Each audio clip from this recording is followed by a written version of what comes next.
ayun na. Hindi na. Quick unboxing lang ito ha. Hindi na ako magre-review kasi kahit anong aral ko hindi ko rin naman alam.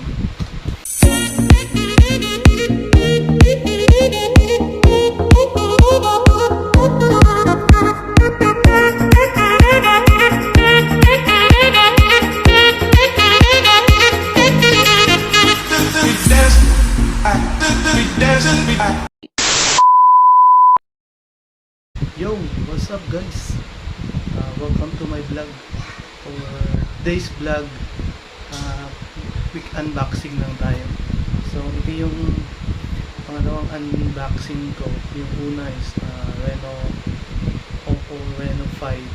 Tsaka ngayon ay ito nga, bumili ako ng bagong laptop kasi ito yung luma ko na ginagamit.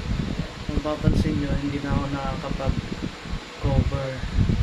Kumbaga, wala na akong upload ng mga song covers din. Sira na itong laptop ko. So, nung una, yung sira nito is na bagsak kasi siya.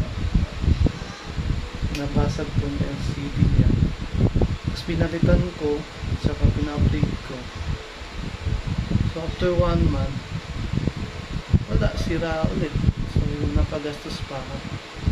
So, ang tagal bago na palitan ay naisipang bumili kasi mahirap ang pera ngayon.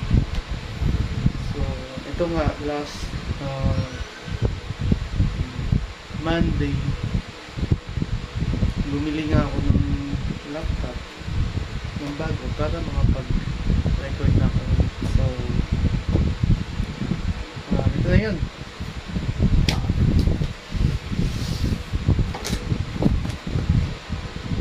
Ang aking napiling bilhin is Dell. So, i-unbox natin siya.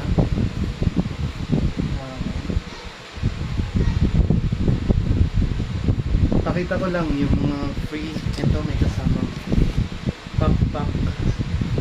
Tsaka binigyan ako ng seller ng isang mouse, wireless mouse. So ayun na, hindi na, quick unboxing lang ito ha. Hindi na ako magre-review kasi kahit anong aral ko hindi ko rin naman alam. Hindi naman ako maalam sa pagdating sa mga computers. So ang gagawin natin, ang gagawin guys, i-unbox pa lang talaga.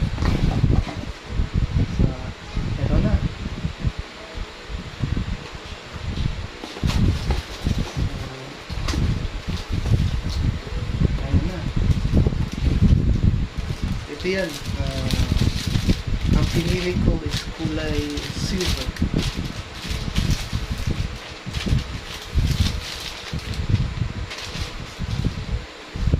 Kulay silver ang aking pinili. Tapos meron din sila black color. Black yata yun.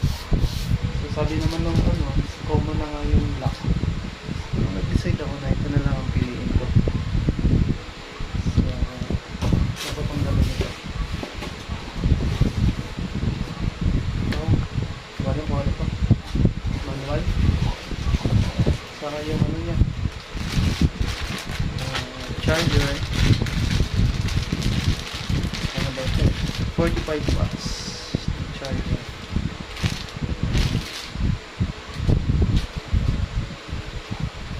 Ito na nga, slim siya.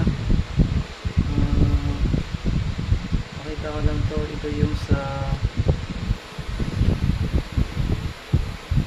USB port. Ito sa bandang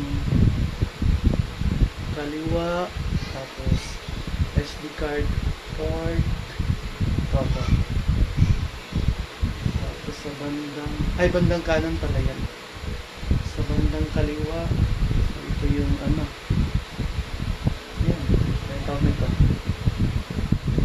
charge charging port na tawag. Tapos ito yung HDMI para sa Wi-Fi, dalawang USB port, USB port, tsaka ito yung matawag ito. Ayun, para sa headset. So, open na natin.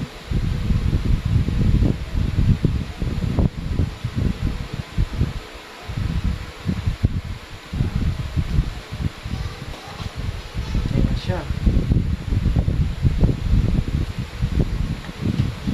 So, ang ano pala nito, ang screen niya is 15.6 inch display.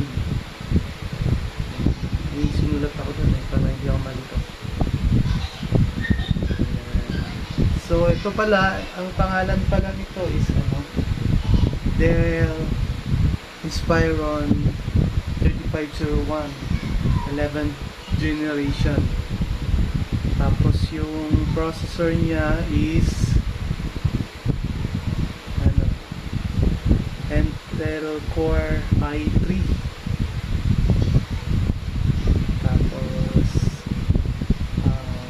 4 gigabytes yung RAM niya. Pero ang ginawa ko is dinagdagan ko ng another 4 gigabytes, so 8 gig na ito. Tapos by the way, ano na rin to, ano pala to, Windows 10 na rin. And yung SSD niya is 256. Ayan. Tapos bumili ulit ako ng Microsoft Office, so may license na para magamit ko talaga siya. Excel, Word, yan, pinitan ko rin. So, napadagdag ako. Ang price pala nito is 28 something. Tapos, pag cash kasi, binigay sa akin ng 26. So, dahil nagdagdag na ako nitong Microsoft Office 453. Tapos nasa 2 plus pa to. Basta lahat ang ginayad ko is 33,200. So, ayun. Ano ko bang sasabihin ko? Ayun, yung keypad pala niya. Meron siyang numeric keypad. Kung mapapansin mo. Bukod dito. Sa makikita sa taas. Meron siya dito sa gilid. So, yung camera naman niya is HD. So, ito nga, yung screen is 15.6.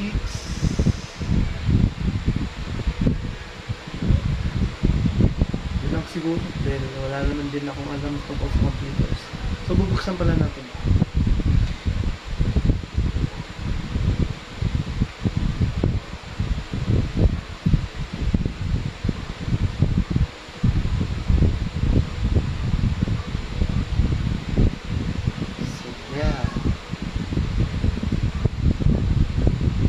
Guys, kita nyo lang. Brightness na.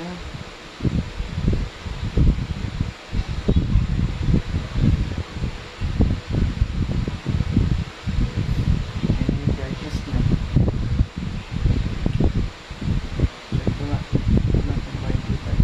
So, magagamit ko po talaga siya. Kaya ako nagpilit na bumili dito. Bukod sa gagamitin ko nga sa pang gawa ng cover songs. Kasi meron naman akong dalawang cellphone sa makakapag-YouTube na ako, makakapag-upload. Kasi hindi siya makagamit sa paggagawa ng cover songs. At bukod na sa paggawa ng magagamit ko sa YouTube, magagamit ko rin ito sa trabaho. Dahil sa sales kami, sa real estate kami, so magagamit ko ito siya sa pang-present. May mga clients ako. Ito yung presentation ng projects namin. Ito rin gagawin ko. So, hanggang dito na lang siguro guys. So, ayun. Yung second unboxing ko. Ito yung laptop na Dell Inspiron 3501 11th generation.